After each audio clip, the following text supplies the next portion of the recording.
Man tikko vēlreiz pierādījās tas, ka īpašnieka klātbūtne prezentācijas laikā var krietni samazināt pārdošanas cenu, ātrumu. Īpašnieks palūdza, lai es atrodu viņam pircēju, viņa dzīvoklim pa maksimālo tirgus cenu. Atrodu pircēju, kuram ir sava nauda, kuram ir līdzekļi uzreiz iegādāties dzīvokli pa viņa vēlamo summu.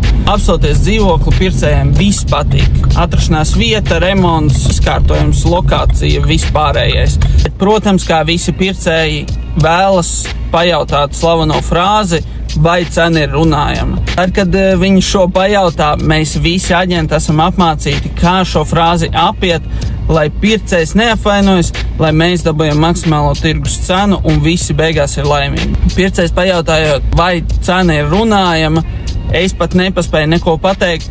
Īpašnieks pārtrauc mani un saka, jā, cena ir runājama, droši izsakat savu piedāvājumu, mēs paiesim pretī. Un tā jautājums, kā tev liekas, vai īpašniekam ir jābūt prezentācijas laikā klāt, vai tomēr uz to brīdi, kamēr es rādu dzīvokli, viņam ir jāiziet ārā, vai nezinu, viņš ir prom un iedod atslēgas, es rādu savos laikos un visu varam sarunāt tā, lai es rādu dzīvokli un viņš tikai atnāk pie notāra un paraksta visus dokumentus un saņem pārdošanas summu kontā.